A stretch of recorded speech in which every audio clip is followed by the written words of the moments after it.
Guelaguetza. La tradición oaxaqueña más conocida de esta entidad y ciertamente una de las más importantes mundialmente.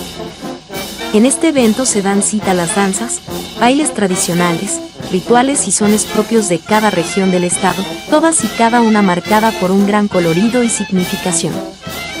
Entre ellas destaca una que siempre acude a la cita, y que es diferente a las demás porque encierra gran solemnidad. Cuando los visitantes extranjeros observan esta danza, poco imaginan la importancia estratégica que jugó en favor de los conquistadores esta pieza, una danza que habla de la lucha, de sus protagonistas y de cómo se contó su historia poco tiempo después. Es la danza de la pluma.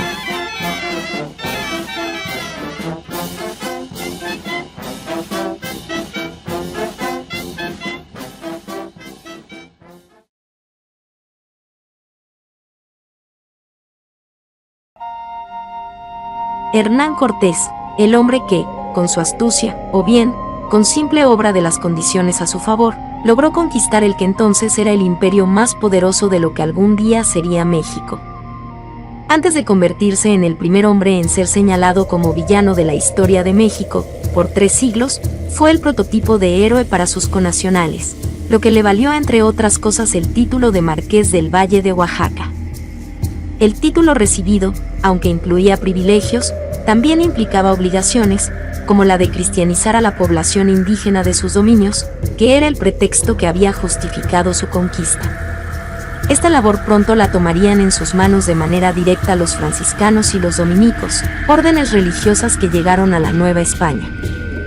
Los dominicos avanzaron hasta lo que hoy es el estado de Oaxaca, y se asentaron en diversos pueblos y ciudades. A pocos kilómetros de Antequera, hoy Oaxaca de Juárez, desempeñaron parte de su labor en un poblado llamado Coyolapan, y que el tiempo transformaría en Cuilapan. Evangelizar a los indígenas no solo consistía en enseñar lo elemental de la religión católica, que sin embargo fue la prioridad. En muchos casos, la labor también consistió en difundirles la cultura e historia europeas. El teatro, la música y la danza fueron partes fundamentales del proceso, y su ejemplo más conocido en la actualidad son las llamadas pastorelas. No pocas veces, temas menos sacros se representaron. Hubo uno que era importante difundir, y era la conquista de México, naturalmente en ese momento, bajo la óptica española, donde Cortés y sus huestes eran los héroes que liberaron a los indígenas no solo del dominio mexica, sino también del dominio del mal. Con este fin, surgió entonces la que hoy conocemos como danza de la pluma. El guión original de la danza de la pluma pareciera estar basado en las representaciones de moros y cristianos, que también tuvieron difusión en el país. Para el caso de la danza de la pluma, hoy en día es conocido el Códice Gracida Dominicano, un cuadernillo manuscrito, que debió haber sido escrito hacia el siglo XVIII por los dominicos, con un matiz favorable hacia la conquista española, tan es así que el propio Hernán Cortés pareciera corresponderse más a la figura de un evangelizador que como un soldado conquistador. El documento original es un cuaderno, escrito sobre papel denominado de trapos, posiblemente de elaboración casera, escrito en tinta de huizache, por, al parecer, 4 manos distintas, presumiéndose además la posibilidad de que éste sea copia de uno más antiguo. Presenta costuras en el lomo, y afortunadamente se conserva íntegro el texto, tan es así que cuenta con un parche sobre el que se realizó una corrección cometida por el amanuense. Como otra peculiaridad, el texto no solo contiene los diálogos, sino también los decorados, los momentos en que se declama, aquellos en que se danza, intervenciones corales, interpretación musical, entradas y salidas de personajes, e incluso algunos efectos de sonido en momentos que se consideren pertinentes. En sí, es un documento que servía perfectamente para el uso del maestro de la danza.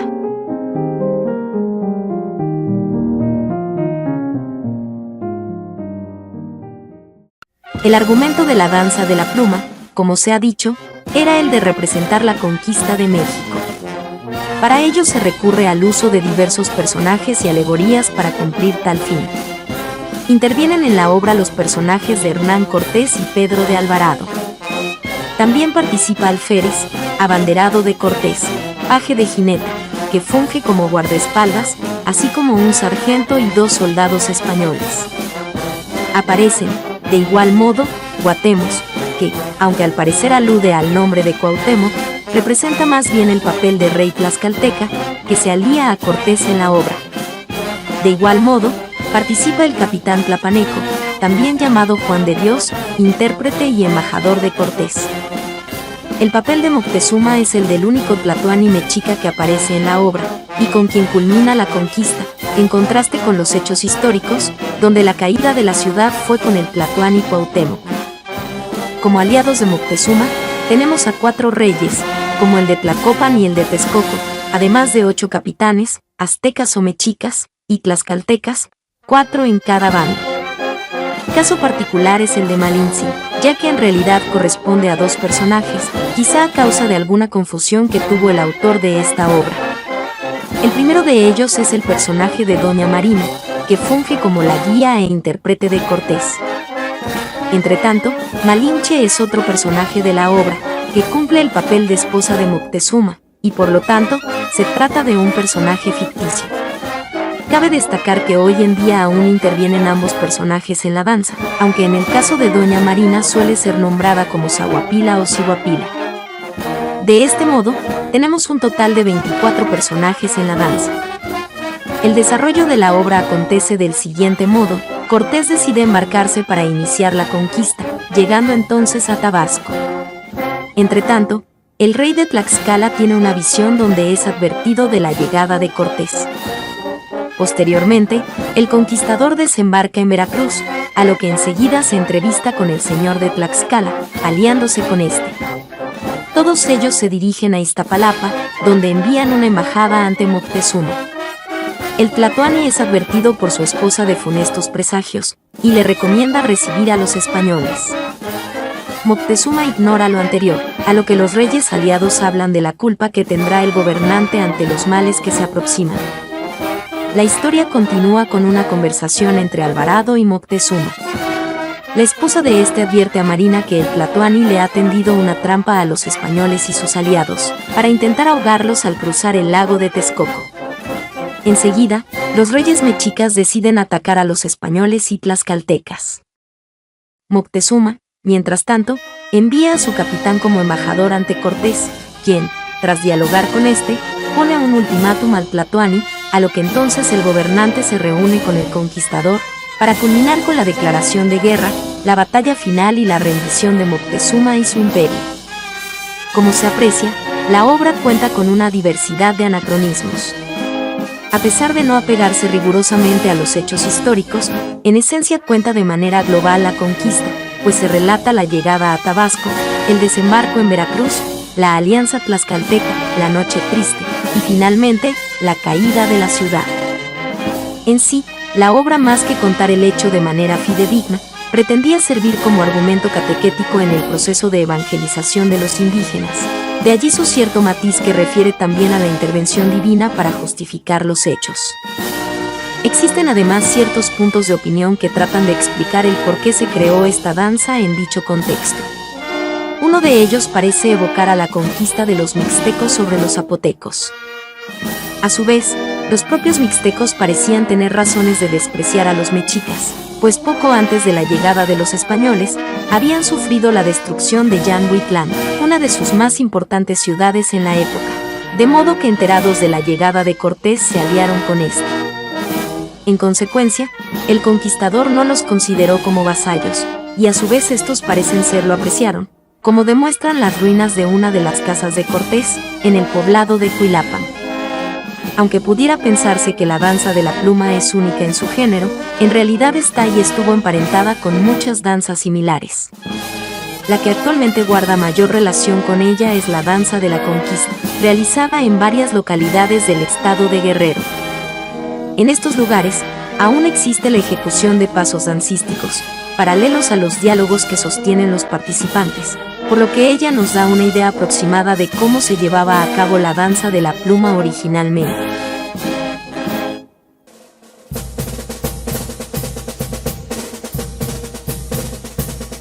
Tras la independencia de México, las anteriores obras, lo mismo que muchas otras, sufrirían un proceso de reelaboración para responder ahora a los fines nacionalistas, donde se engrandecería más bien el pasado prehispánico frente al sometimiento hispánico. Así, a principios de siglo, la obra llegó a culminar en el pasaje de la Noche Triste, como si quisiera darse a creer que la conquista culminó en este hecho, con la victoria mexica. Progresivamente, la intervención de los españoles desaparecería en la danza de la pluma, conservándose solo la de los mexicas, como en la actualidad se representa. A su vez, el vestuario de sus intérpretes ha ido variando a lo largo de los años. Aunque las fotografías más antiguas nos muestran un atavío similar al que se conoce en la actualidad, todavía de la época virreinal se conserva una pintura, que con el título de Danza de Pluma, nos muestra a 4 indígenas coronados, 4 de ellos con tiaras, flanqueando a uno en el centro, que presenta una corona imperial, posiblemente Moctezuma y los 4 reyes mexicas de la obra. Visten camisa y calzón de manta, aunque curiosamente con terminaciones en encaje, lo que nos habla de que no sería la ropa de uso de dichos indígenas, sino solo una vestimenta exclusiva para esta danza. Cada uno de ellos porta una capa roja, y lo que pareciera ser una pechera, aunque sin saberse exactamente el material de esta. En las manos portan una rodela y una macana, algo interesante, ya que actualmente la macana sigue siendo un elemento de los danzantes de la pluma, no así la rodela, sustituida por una sonaja. Por último, tras el personaje que podría representar a Moctezuma, lo que parece ser un tocado de plumas, aunque cabría la pregunta de si aquella pieza sería portada por estos personajes durante la danza, o cuál sería exactamente la función de esta, no obstante, debiera ser un imprescindible en su ejecución. Y quizá el motivo que daba nombre a esta danza. La danza de la pluma hoy en día sigue siendo valorada por las comunidades en que se ejecuta, y aunque muchas de ellas disputan el origen, el consenso sigue atribuyendo el origen a la población de Cuilapan, donde en su honor se encuentra una estatua que conmemora aquel hecho. La danza sigue siendo motivo de identidad local y una de las mejores cartas de presentación del lugar. En ella se ve unido el pasado y presente de diversas épocas, todas y cada una comprendiendo la historia a su modo. En sí, es una danza con amplia variedad de matices, como los presentes en los penachos de los danzantes, de esta, la danza de la pluma.